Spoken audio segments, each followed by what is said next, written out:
Alors bonjour, parce que tu m'as dit que je disais été un mal poli, que je disais pas bonjour au début des vidéos, donc tu vois, je m'adapte. Bonjour. Non, je sais pas, j'ai envie de commencer par une histoire de Nasreddin. C'est le truc qui- Hier, je lisais une histoire de Nasreddin à mes enfants. Tu vois qui c'est Nasreddin ou pas? Tu vois pas qui c'est? Nasreddin, c'est un peu Toto, mais c'est le Toto du monde arabe. Et donc, il y a des tas d'histoires de Nasreddin qui est à la fois sage, fou, complètement absurde et tout ça, qui est un saint homme des fois. Donc, là, c'est la femme de Nasreddin. Elle lui dit, écoute, ça va plus du tout dans ce village. On a la moitié du village qui est super riche et on a une deuxième moitié du village, elle crève de faim, elle a rien à manger et tout ça, ça va plus quoi, ça va plus du tout. Et toi, tu es respecté par tout le monde, Nasreddin, tu devrais aller les voir et tu devrais leur dire, il faut partager, le partage. Nasreddin dit, bah, ma femme, tu as raison, franchement, cette injustice, elle ne peut pas continuer quoi. Je vais aller les voir. Il met son manteau, tout ça, il part. Il rentre pas, sa femme elle l'attend, il rentre pas, il revient tard le soir, il est épuisé, il sue de partout. Sa femme elle lui dit alors qu'est-ce que ça a donné? Bah j'ai convaincu les pauvres. Tu vois. Mais en fait, tu vois, j'ai pas encore travaillé le sens politique avec mon fils de ça. Mais en fait, déjà convaincre les pauvres qu'il faut le partage, c'est déjà une œuvre politique immense. Tu vois, si on arrive à faire ça, on a déjà remporté la victoire. Et donc, c'est déjà cette bataille-là qu'il faut mener, tout comme Nasreddin l'a fait en une journée, mais nous, ça risque de nous prendre un peu plus de temps que ça. De dire, voilà, la question clé dans ce pays, c'est celle du partage. Donc, je vais travailler ça politiquement avec mon fils parce que je suis dans une semaine, je reviendrai après sur mon absentéisme, un peu plutôt familial. Pourquoi? Parce qu'il y a deux personnes qui ont signé mon référendum révocatoire. Tu sais, dans le truc que j'ai fait passer dans ma circonscription, le 16 pages qu'on a distribué ce printemps, il y avait une page où on pouvait demander ma révocation et il faut qu'il y ait 20% des inscrits qui signent le truc pour que je sois plus député. Et on a reçu un mec, je crois, seulement, de Longpré. Donc il faut que j'aille le convaincre. Et la deuxième personne qui a signé, c'est mon fils. Bon, il n'a pas encore de carte d'électeur, donc ça va quoi. Mais voilà, donc je suis revenu un peu plus en famille. Alors, tu sais, d'avoir un gamin, ça t'ouvre à des tas de trucs. Bah tiens, tu vois d'ailleurs, là j'ai fait on a traversé une longue séquence pour les accompagnants d'enfants handicapés. Et le point de départ, bah, c'est d'accompagner mon fils et ma fille à une école sur Amiens Nord, je me souviens plus lesquelles c'était, Schweitzer ou je sais pas trop, une rencontre inter-école d'athlétisme. Et puis c'est là que je suis tombé sur Asia, qui m'a fait part de sa situation, qu'elle ne savait pas si elle serait encore là à la rentrée, qu'elle adorait son métier, mais qu'elle était payée seulement 600 à 700 euros. Donc c'est le point de départ. Donc tu vois, mes gamins, ils m'amènent à connaître Nasreddin et Asia. Donc voilà. Toujours sur ce sujet des, des accompagnants pour enfants handicapés, il faudra que tu mettes là la réponse de Blanquer. Hein, parce que on avait signalé dans l'hémicycle le cas de Cathy, mais malheureusement des Cathy dans ce pays, il y en a des milliers. Dans l'Oise, il y a eu un recensement qui a été fait. Il y a 80 enfants handicapés qui devraient avoir un accompagnant qui n'en ont pas. C'est les syndicats qui l'ont fait, ils l'ont fait de manière précise. Ils savent qu'il y a au moins 80 enfants dans l'Oise, dans les écoles primaires de l'Oise. Il y a 100 départements. L'Oise, c'est pas mieux ni pire qu'ailleurs, j'imagine. Donc, tu arrives à 8000. Tu vois. Donc, on peut dire qu'il y a des milliers d'enfants dans ce pays qui n'ont pas aujourd'hui d'accompagnant. Bon. Et donc, parmi ces milliers, j'ai sorti le dossier de Cathy qui avait essayé d'appeler régulièrement le numéro vert. Puis, comme elle m'avait filé son listing téléphonique de quand est-ce qu'elle avait appelé, j'ai fait un effet de manche dans les questions au gouvernement à l'Assemblée nationale, avec un effet de contraste qui était quand même intéressant parce que tu avais Valls qui se flattait d'avoir été Premier ministre et tout ça, qui se faisait applaudir. Bon, et puis derrière, moi j'intervenais sur une question purement sociale. C'est là le côté Saint-Simon qui commente la cour, ou alors on s'intéresse à la vie des gens, quoi. Mais bon, et donc je mentionnais ça dans ma question, et Blanquer l'a répondu hier en disant que le cas de Cathy avait été réglé dans la journée, mais que ça n'avait rien à voir avec mon intervention à l'Assemblée nationale, tu vois. C'était juste une coïncidence. Votre question me rappelle étrangement la même question que nous avons eue de la part de M. Ruffin la semaine dernière. Parce que le cas présenté par M. Ruffin la semaine dernière, en réalité, était résolu le jour même, indépendamment de sa question. Et je suis certain que les cas que vous avez évoqués sont en train d'être résolus. Cette dame, elle attend un accompagnant pour son fils autiste depuis la rentrée. Elle arrive à l'avoir juste dans la foulée de mon intervention, mais ça n'a rien à voir. Mais c'est pas grave. Enfin, il faut juste s'amuser de ces coïncidences et de ces dénégations. Un peu dans le même registre, là, on avait fait un courrier, on avait visité l'hôpital d'Abbeville. C'est des petites victoires, mais tu vois, ça se prend. Alors, on ne peut pas avoir une question au gouvernement par enfant non accompagné, hein, quand même. Hein. Mais là, on a visité l'hôpital d'Abbeville. On a rencontré une équipe de direction qu'on a trouvée dans un esprit de service public, donc c'était plutôt positif. On a rencontré les syndicats et dans le service de psychiatrie, les lits, franchement, ils dataient de l'après-guerre. Un service de psychiatrie qui n'a pas de difficulté à trouver des psychiatres parce qu'il y a une vie, il y a une animation. Les soignants, ils sont contents d'être là-bas parce qu'ils ont l'impression de participer à un projet et c'est quand même l'essentiel. Maintenant, le mobilier, le matériel était complètement… Les lits, c'était des lits d'après-guerre, quoi. Des lits comme tu les imagines dans les prisons, dans les films, tu vois, des trucs… Bon, les douches, il n'y a pas de douche dans les chambres. Les douches, il y a une douche à chaque bout de couloir ou deux douches et elles sont hyper vétustes. Donc, on a fait un courrier à l'Agence régionale de santé pour mentionner ça et boum, il y a 70 000 € qui viennent de tomber pour… du matériel, mais je pense que ça n'a rien à voir à nouveau avec notre intervention, quoi. Bon, voilà. Je voulais dire un truc sur le handicap. Je pense qu'on est sur la voie du progrès. Il y a peu de domaines comme ça qui me donnent de l'espoir. Il y a la sécurité routière, par exemple. Tu vois, le fait qu'on soit passé de 17 000 morts dans les années 70 à 3 000, même si c'est un peu remonté, aujourd'hui, voilà, c'est un domaine sur lequel je trouve qu'il y a une transformation positive dans la société. Moi-même, je voyais comment les gens y conduisaient quand j'étais gamin. C'était un peu du délire et je trouve qu'il y a beaucoup plus de sagesse aujourd'hui sur les routes. Bon. Mais sur le terrain du handicap, je pense on est sur le chemin du progrès, dans la longue durée.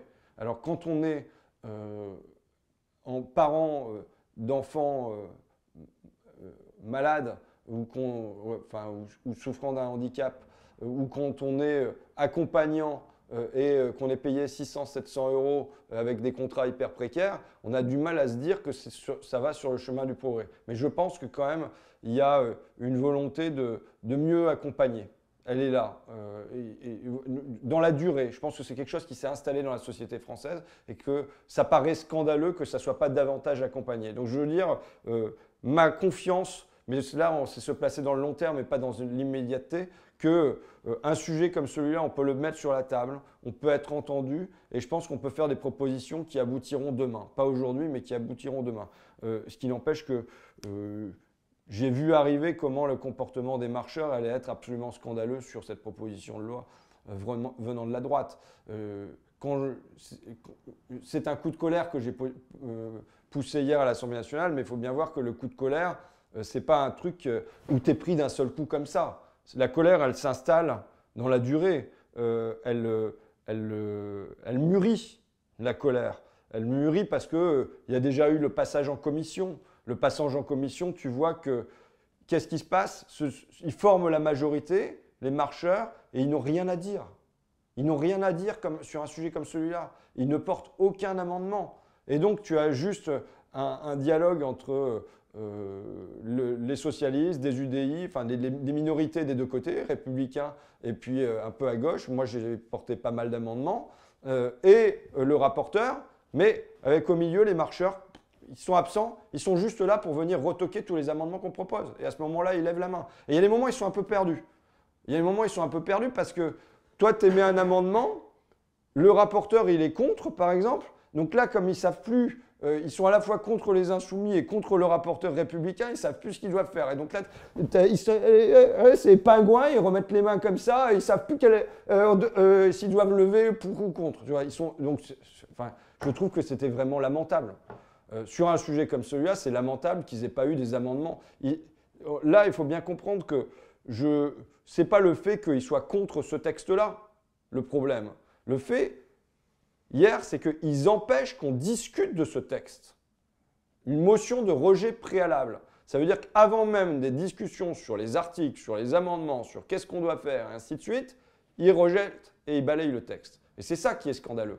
S'ils avaient dit, bon, bah écoutez, ce texte-là, on n'en veut pas, mais dans notre prochaine niche, ou bien le ministre va porter, et nous vous garantissons qu'en janvier, vous aurez un texte pour lutter contre la précarité des accompagnants, eh bien, ça aurait été, ou ça aurait ouvert un chemin. Mais là, ce n'est pas ça. On n'a rien à vous proposer, c'est même la loi ne sert à rien. Alors, tu vois, quand il s'agit de supprimer l'impôt sur la fortune pour les actionnaires, là, il faut la loi tout de suite. Même pour le téléphone dans les écoles, tu vois, à la limite, tu pourrais te dire, dans les collèges ou les lycées, il suffirait de faire un règlement intérieur pour régler ça. Mais non, il faut la loi parce qu'il faut faire des effets de manche là-dessus. En revanche, quand il s'agit d'améliorer le statut des accompagnants, à la fois sur leur formation, sur leur rémunération, sur leurs horaires, là, il n'y a pas besoin de la loi. C'est la société civile qui va s'organiser, ça va se faire tout seul, vous inquiétez pas. Puis alors, les budgets, ils vont naître d'eux-mêmes. Enfin, tu vois, dans un truc délirant, où là, d'un seul coup, tu n'as plus besoin de la loi, c'est de l'ordre du règlement. Ça, c'est un truc, mais alors, tu l'as combien de fois? Quand ils veulent pas parler d'un truc, c'est pas du législatif, c'est de l'ordre du réglementaire. Donc, moi, je voyais... j'avais cette colère qui naissait en moi, qui naît aussi du divorce entre ce que tu peux observer, tu vois, les rencontres avec Assia, avec Yvonne, des paroles des gens, et puis ensuite des pingouins à l'Assemblée nationale, quoi, tu vois, tac, tac, tac. Donc là, il y a une colère qui monte, mais maintenant il faut bien voir que la colère, il y a une stratégie. Ben oui. C'est pas ah ben j'ai une petite impulsion à 14h57 et je me mets en colère. Non, c'est pas ça. C'est tu te demandes comment tu vas la faire passer ta colère. Où est-ce qu'elle va être la fenêtre de tir? Comment tu vas utiliser tes 2 minutes? Enfin, tu vois un peu. Donc ça se prépare. Hein, quelque chose comme ça. Il y a du travail pour que c'est comme un penalty que tu tires. Pour qu'il soit bon, eh ben, il a fallu que tu aies fait un paquet de penalty avant, quoi. Donc voilà. Et à ce moment-là, de se dire comment on va réussir à percer le mur de l'indifférence sur un sujet comme celui-là, tu vois. Macron en Arménie avec Aznavour, tout de suite, ça passionne. Et les médias, ils y sont. Le remaniement, est-ce que machin, il va y être, tu vois, le mercato gouvernemental, automatiquement, tous les médias, ils y sont.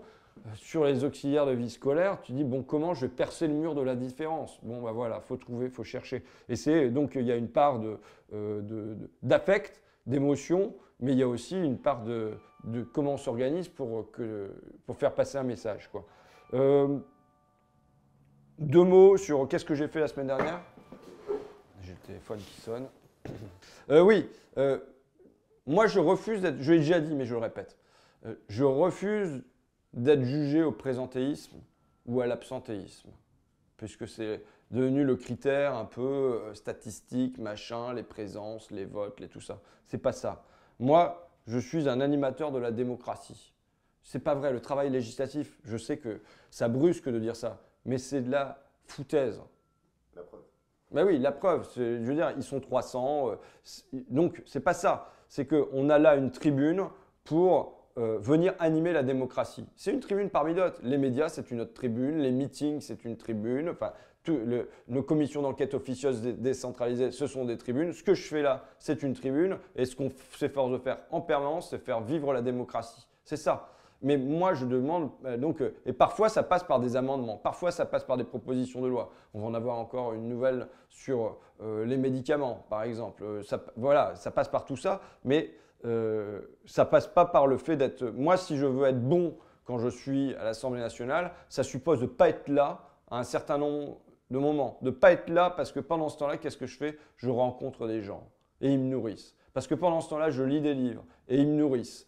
Et si je n'ai pas tout ça, mais je ne viens pas faire des interventions comme je l'ai fait hier à l'Assemblée nationale. Et je ne suis pas là aussi parce qu'il faut que j'écrive. Et parce que je ne suis pas content de mon premier jet, il faut le réécrire, tu vois. Et donc, tout ça, c'est ne pas être... Je ne veux pas être jugé au présentéisme. Et donc, pourquoi? Là, j'ai été absent en fin de semaine dernière. Je suis allé en Seine-Saint-Denis. Pourquoi? Il y avait une amie qui me proposait de me de m'ouvrir son carnet de contacts et de me remplir mon agenda pendant 2 jours, quoi. Et je considère que la Seine-Saint-Denis, un endroit que je connais peu, très mal. Or, c'est une part importante de la France. Donc, je voulais avoir un point de comparaison avec ce qui pouvait se passer sur Amiens-Nord, ou quelles sont les luttes qui pourraient être communes entre la Seine-Saint-Denis, Amiens-Nord et Flix-Secours. Comment on construit des revendications populaires communes, tu vois. Donc, qu'est-ce que voilà. Donc, alors c'est sur 2 jours. C'est pas, tu fais pas un doctorat. Hein. C'est une espèce juste, c'est ton pif que tu balades. C'est une espèce d'intuition comme ça, avec des sujets que tu n'avais jamais rencontrés ailleurs de cette manière-là. La prostitution des mineurs, c'est un sujet qui est revenu, mais qui apparaît comme étant endémique, me dit-on, pas que en Seine-Saint-Denis, mais bon, voilà, j'étais passé complètement au travers de ça.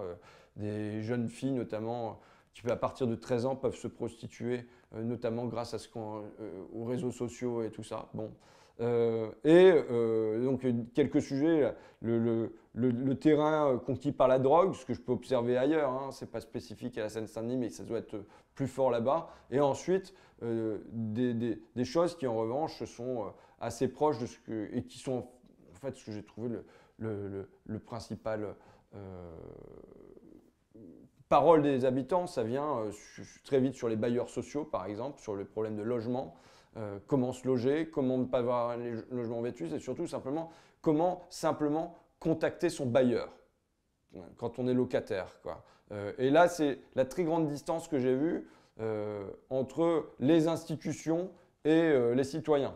Là, c'est vrai, par exemple, dans les rapports avec la police, c'est vrai dans les rapports avec la justice, c'est vrai dans les rapports, évidemment, avec l'Assemblée nationale, on n'en parle même pas, mais je pense que ça, c'est quelque chose de fort et qu'on retrouve pas seulement en banlieue parisienne, mais qu'on va pouvoir retrouver dans les campagnes, le sentiment d'un éloignement des institutions et qu'elles sont devenues injoignables, tu vois. Là, typiquement, dans le 93, les offices HLM, ils se trouvent dans le 92. Donc, c'est la banlieue riche où se trouvent les sièges sociaux et les gens, eux, ils se trouvent voilà. Donc, du coup, ça crée cette distance géographique avec les numéros de téléphone que tu n'arrives jamais à joindre et tout ça.